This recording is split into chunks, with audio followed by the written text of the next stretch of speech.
जय हिंद साथियों, मैं सुभाष चंद्र आपके अपने YouTube channel Subhash study classes में स्वागत करता हूं। हम पढ़ रहे थे पाचन तंत्र, जिसमें हमने पाचन तंत्र के लगभग सभी अंग कंप्लीट पढ़ लिए थे। शेष रह गया था बड़ी आंत। तो आज हम इस वीडियो में बड़ी आंत के बारे में पढ़ेंगे और जितने भी पाचन क्रिया में एंजाइम का योगदान रहा उन सभी एंजाइम्स को पढ़ेंगे। एग्जाम से ही सबसे ज़्यादा परीक्षा में प्रश्न पूछे जाते हैं, इसलिए हमने एग्जाम के लिए अलग से एक टॉपिक बनाया है जिसमें कंप्लीट हम एंजाइम को पढ़ेंगे। तो वीडियो पूरा देखना है, वीडियो को स्किप नहीं करना, क्योंकि आप यदि स्किप करोगे तो आपके कुछ भी समझ में नहीं आएगा। तो चलो वीडियो स्टार्ट करते हैं। हमने अब तक देखा था कि लगभग भोजन का कंप्लीट पाचन छोटी आंत में कंप्लीट पाचन हो चुका था, जिसमें भोजन का अवशोषण भी कर लिया गया था, और अवशोषण में जो शेष रह गया था वह रह गया था जल, और जल का ही अवशोषण होगा आज बड़ी आंत में। ठीक है, लेकिन उससे पहले हम देख लेते हैं बड़ी आंत की बनावट। तो बड़ी आंत जो होती कौन सी है, ये जो आप ग्रीन रंग की देख रहे हो चित्र में, ये होती है आपकी बड़ी आंत। और इसकी कुल लंबाई की बात करें तो ये होती है लगभग 1.5 मीटर, और यदि फुट में बात करें तो इसकी लंबाई होती है 5 फुट। ठीक है, परीक्षा में आपसे प्रश्न पूछ सकता है कि बड़ी आंत की लंबाई कितनी होती है। और इसका रंग जो होता है वह होता है लाल। चित्र में हालांकि ग्रीन है, लेकिन इसका जो रंग होता है वह लाल होता है। और इसको बड़ी आंत क्यों कहते हैं, मैं आपको ये समझाऊं। हालांकि ये छोटी आंत से लंबाई में कम है। आपने देखा था छोटी आंत की लगभग लंबाई 7 मीटर थी। ये लंबाई में हालांकि कम है, लेकिन फिर भी बात करें तो इसको बड़ी आंत क्यों कहा जाता है, तो मैं आपको बता दूं। इसको बड़ी आंत इसलिए कहा जाता है कि जो छोटी आंत होती है उसकी चौड़ाई जो होती है वह कम होती है, और इसकी चौड़ाई छोटी आंत की अपेक्षाकृत क्या होती है, बड़ी होती है, चौड़ी होती है, इसलिए इसे कहा जाता है बड़ी आंत। ध्यान रखना है, आपको समझ आ जाएगा। ठीक है, इसकी भागों की बात करें तो इसके कुल कितने भाग होते हैं, तो इसके भाग होते हैं 5। कितने भाग होते हैं, इसके 5 भाग होते हैं। वे कौन कौन से होते हैं, एक भाग ये होता है ये वाला, इसको आप जानते हो तो इसको कहते हैं हम अनुप्रस्थ अवग्रह, इसको कहते हैं आरोही। क्या कहते हैं, आरोही बृहदांत। ठीक है, इसको यदि अंग्रेजी में बात करें तो सभी भागों को एक रूप दे दिया जाता है, उनको कहते हैं कॉलोन, COLON। क्या कहते हैं, कॉलोन। एक भाग ये हो जाता है, 2 हो गए, एक भाग ये हो जाता है 3, एक भाग ये हो जाता है 4, और एक ये होता है परिशिष्ट। ठीक है, इसको अंग्रेजी में अपेंडिक्स बोलते हैं। क्या बोलते हैं, अपेंडिक्स।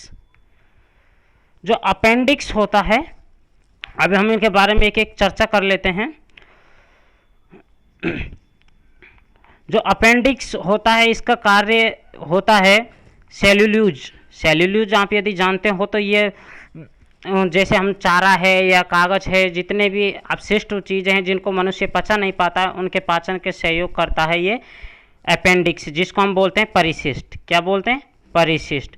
ये जानवरों में बहुत बड़े आकार का पाया जाता है, मनुष्य में छोटा पाया जाता है, क्योंकि मनुष्य को इनके पाचन की ज़रूरत नहीं होती और मनुष्य में इनका पाचन होता नहीं है। तो ये किन का पाचन करता है, सेल्यूलोज का।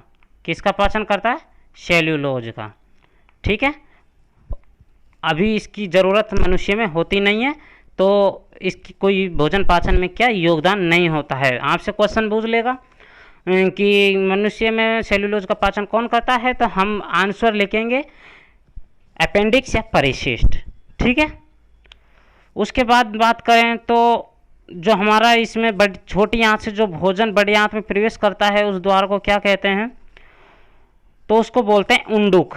क्या कहते हैं, उंडुक। और ये उंडुक कौन सा है, जैसे यहाँ परिशिष्ट यानी कि अपेंडिक्स से ऊपर वाले भाग की बात करते हो तो ये होता है आपका उंडुक। ठीक है, इसको बोलते हैं हम उंडुक। इसका दूसरा नाम होता है सेसेम।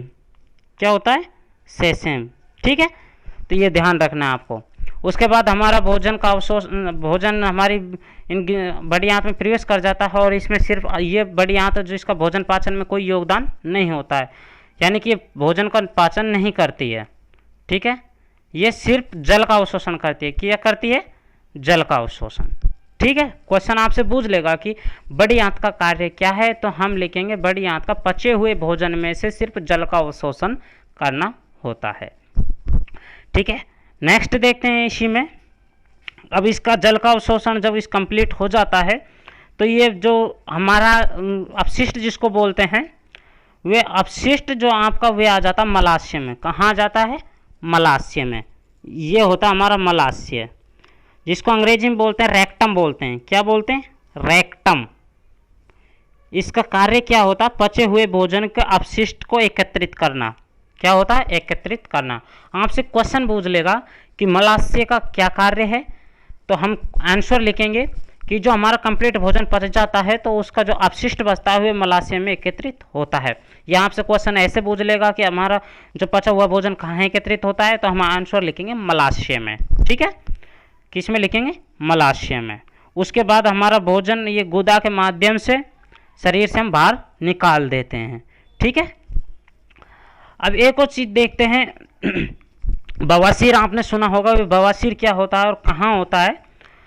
तो जो हमारा ये मलाशय और गुदा के जब भाग होता है, ये वाला अंग जो दोनों को एक दूसरे से जोड़ते हैं, गुदा से तो हम हमारे उसको निकाल देते हैं भोजन को, उसको मलाशय को, मल को। तो ये जो भाग होता है, इसमें क्या होता है, मलाशय और गुदा के बीच में जो मार्ग होता है उसमें हमारा मांस बढ़ जाता है। क्या? मांस बढ़ जाता है। और ये मांस क्या करता है कि जो मल बाहर आता है उसमें रुकावट पैदा करता है। क्या? रुकावट पैदा करता है, और इन्हीं को हम कहते हैं बवासीर। ठीक है, क्या कहते हैं? बवासीर। जो ऑपरेशन के बाद उन मांस को काट दिया जाता है यदि इलाज करते हैं तो इसका। ठीक है, अब हमने देखा था कि हमने भोजन ग्रहण किया था तो अमाशय में बन गया था उसका क्या? कायम बन गया था। क्या बन गया था? कायम। कायम का रूप धारण कर लिया था। उसके बाद बड़ी छोटी आंत में इसका कंप्लीट अवशोषण कर लिया था। जो शेष रह गया था वे रह गया था, अवशोषण कर लिया था। उसके बाद ये छोटी आंत में आ गया, जिस बड़ी आंत में आ गया, बड़ी आंत में इसका जल का अवशोषण कर लिया। उसके बाद ये मल के रूप में मलाशय में आ गया, और मलाशय के बाद अब ये जब ये मलाशय में जब आता है तो इसको क्या बोलते हैं? काइल। क्या बोलते हैं? काइल। और काइल आपसे क्वेश्चन पूछ लेगा काइल का संग्रहण कहाँ होता है, तो हम लिखेंगे मलाशय। और काइल है क्या? तो जो भोजन का कंप्लीट पाचन हो जाता है उसके बाद बचा हुआ जो वेस्टेज होता है उसको हम कहते हैं काइल। ठीक है, आपको याद रखना है। काइम भी पूछ सकता है, काइम कहाँ बनता है, तो हम लिखेंगे मलाशय में। काइल कहाँ एकत्रित होता है, तो ये होता है मलाशय में। ठीक है, काइम होता है आमाशय में। ठीक है, अब हम देखते हैं कि जब हम इसको बाहर निकालते हैं तो वह रूप धारण कर लेता है आपका मल का, जिसको हम लैट्रिन भी बोलते हैं। गुदा के द्वारा हमको इसको बाहर निकाल देते हैं तो हम देखते हैं कि उसका कलर कैसा हो जाता है? पीला। ये कलर पीला किसकी वजह से होता है? तो ये कलर पीला होता है हमारा जो यकृत था, ये बिलिरुबिन, क्या बोलते हैं उसको? बिलिरुबिन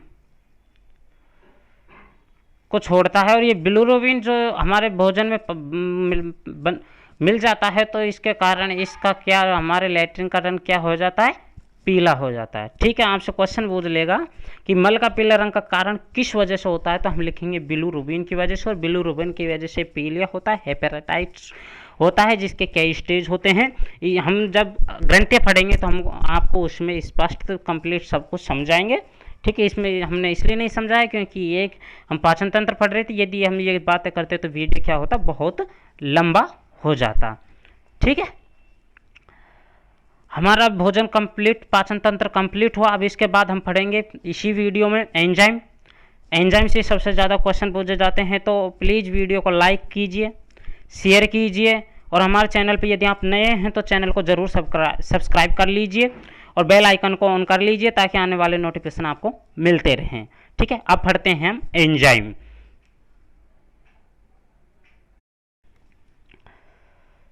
अब हम देखते हैं एंजाइम। जिन जिन अंगों से एंजाइम स्रावित होते हैं उनके कार्य क्या होते हैं वे सब हम, और उनका कार्य क्षेत्र कौन सा होता है वे सब हम पढ़ेंगे। तो हम फर्स्ट देखते हैं लार ग्रंथि। लार ग्रंथि हमने आपको बताया था, लार ग्रंथि कितनी होती है? 3 जोड़ी बताया था आपको। कितनी बताया था? 3 जोड़ी। उनसे जो स्रावित एंजाइम होते हैं वो टाइलिन होता है, जिसको हम दूसरे नाम से जानते हैं एमिलेज। और इनका कार्य क्या होता है? ये स्टार्च को और यह ग्लाइकोजन को किस में बदलता है? छोटे पॉलीसेकेराइड और माल्टोज में बदलता है। ठीक है, ये आपको ध्यान रखना। और सबसे ज़्यादा क्वेश्चन यही पूछ जाता है स्टार्च को माल्टोज में कौन परिवर्तित करता है, तो वे करता है टाइलिन एंजाइम। यह तो आपसे पूछ लेगा टाइलिन एंजाइम कहाँ पाया जाता है, तो हम लिखेंगे ये पाया जाता है लार में। दूसरा आपसे पूछ लेगा कि जो हम भोजन ग्रहण करते हैं उसके कीटाणु कौन नाशक कौन समाप्त करता है, तो वे करता है एमिलेज या टाइलिन। ध्यान रखना है इस, ठीक है। इसका कार्य क्षेत्र क्या होता है, मुख गुहा में ही ये अपना कार्य करते हैं, ठीक है, याद हो गया होगा आपको। नेक्स्ट आता है आमाशय। आपसे क्वेश्चन पूछ लेगा जठर ग्रंथियां कहाँ पाई जाती हैं, तो जठर ग्रंथियां कहाँ पाई जाती है, आमाशय में पाई जाती हैं। और इनका कार्य क्या होता है, एंजाइम स्रावित करना। वे कौन कौन से एंजाइम स्रावित करती हैं, तो वे करती हैं पेप्सिन और रेनिन।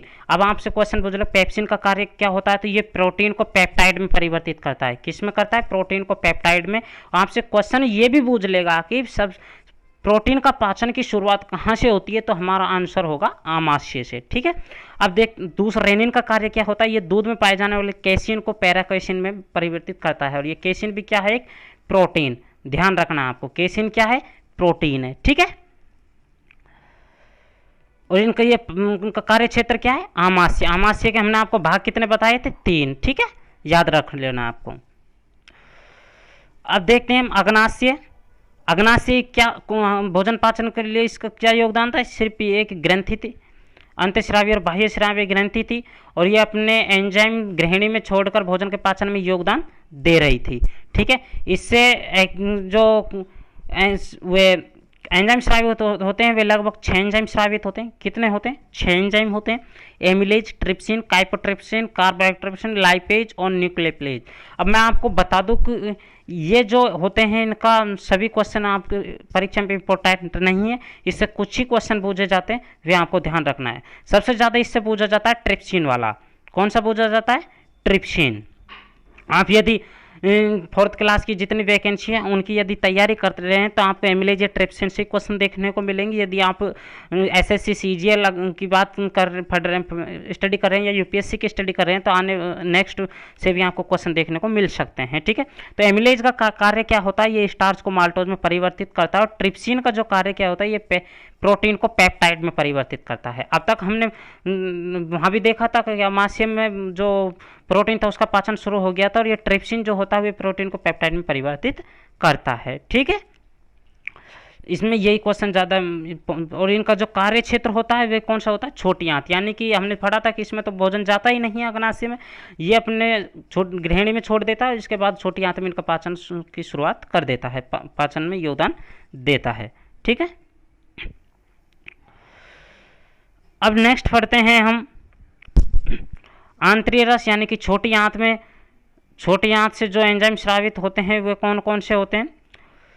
इनसे भी लगभग ये 7 एंजाइम स्रावित होते हैं, maltose, lactase, sucrose, lipase, nucleus, डाइपेट और फॉस्फेटाइज, ठीक है, ठीक है। अब मैं आपको बात बता देता हूँ इसमें इंपॉर्टेंट कौन सा है। इनसे इंपॉर्टेंट देखो माल्टोज, ग्लूकोज, माल्ट तो ये आपसे पूछेगा ही नहीं। वैसे आप यदि पूछ ले तो ध्यान रखना माल्टोज ग्लूकोज में, लैक्टोज ग्लूकोज में, ठीक है। ये दोनों आपको पर याद रखने, ठीक है। इंपॉर्टेंट इसमें लगभग ज़्यादा कोई है नहीं जो आपसे पूछ सकता है। हाँ, ये आपसे पूछ सकता है डाइपेटाइड्स। कौन सा है, डाइपेटाइड्स। इसका कार्य क्या होता है, डाइपेटाइड्स प्रोटीन को अमीनो अम्ल में परिवर्तित करता है। क्या करता है, अमीनो अम्ल को में परिवर्तित करता है इस प्रोटीन को, ठीक है। ये आपसे क्वेश्चन पूछता है, तो ये आपको 3 याद रखने हैं इसमें जो इंपॉर्टेंट हैं, ठीक है। अब यहाँ बात करते हैं लास्ट यकृत की। तो यकृत से हमने देखा था एंजाइम तो कोई स्रावित होता नहीं है, पित्त स्रावित होता है। और वो पित्त का कार्य क्या होता है, हमने बताया था भोजन को क्षारीय बनाना होता है। और वो दूसरा करता है वसा का पाचन। क्या करता है, वसा का पाचन करता है। और इसका कार्य क्षेत्र क्या होता है, छोटी आंत में। हमने बताया था कि आपको जो भोजन होता है वह यकृत में जाता नहीं है, बल्कि यकृत से जो पित्त है वे छोटी आंत की गृहिणी में प्रवेश करता है, जो भोजन के पाचन में योगदान देता है। मैं उम्मीद करता हूँ आज की जो वीडियो है उसमें हमने जो पाचन तंत्र की क्रिया समझाई हुई आपको आसानी से समझ आई होंगी। यदि आपको वीडियो अच्छी लगी है तो प्लीज़ वीडियो को ज़्यादा से ज़्यादा शेयर कीजिए, अपने दोस्तों के साथ शेयर कीजिए जो भी इसका फ़ायदा उठा सकें। और हमारे वीडियो को लाइक कीजिए जो ताकि हमको मोटिवेशन मिल सके और हम आपके लिए ज़्यादा से ज़्यादा मेहनत कर सकें। वीडियो को शेयर कीजिए और हमारे चैनल पर पहली बार हैं तो प्लीज़ चैनल को सब्सक्राइब कीजिए। Thank you.